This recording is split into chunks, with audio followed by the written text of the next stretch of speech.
Now we come to the 3rd chapter of 1 Timothy, and we have now come to a new section here, the officers in the churches. And this is, of course, very practical, has to do with the local church. And he says here, and I'm reading now, verse 1, "This is a true saying. If a man desire the office of a bishop, he desireth a good work." Now, it says this is a true saying. That's better, I think, translated, a faithful saying. This is a faithful saying. This is a saying that stands the test of time, one you can depend on. And if a man desire, and I do not like that word either, I think a better word, seeks. If a man seeks the office of a bishop, and the word has in it the thought of the activity of his seeking the office. And I believe that a man that has the qualifications ought to seek the office. In other words, he ought to want a place where he can use the gift that the Spirit of God has given him. And if the Spirit of God has not given him the gift, and the Spirit of God is not leading him, then it would be a tragedy indeed if the man sought the office of a bishop. Evidently, there were not just one in a church to begin with.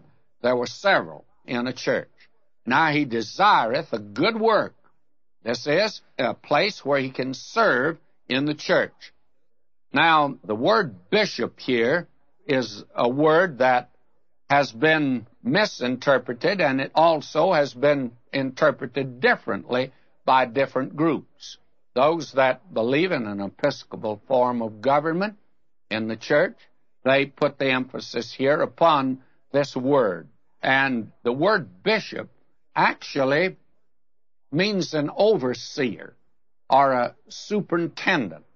And there is another word for this office. In the early church, the pastor was called by different titles. He was called a presbyter or elder.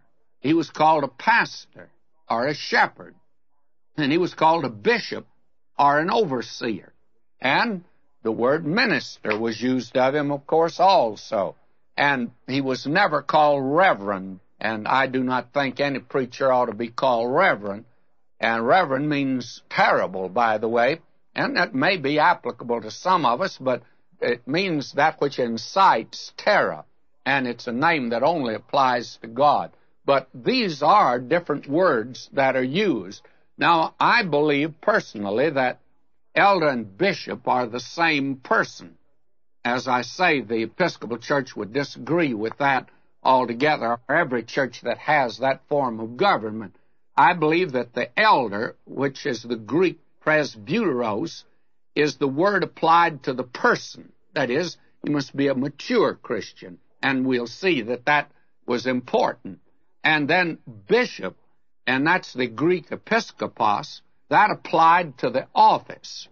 Now, you have here the word elder and also the word bishop.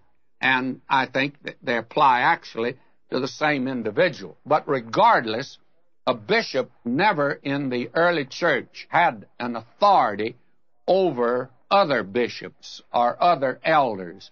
And he did not have an authority over churches. You do not find that in the Word of God.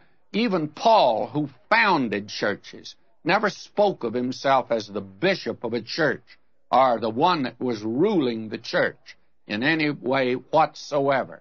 And therefore, we find that the minister, as we call him today, of the church, and that's certainly a misnomer, because a minister applies to every member of the church. We're all ministers. That is, we all serve, and that is, of course, very important.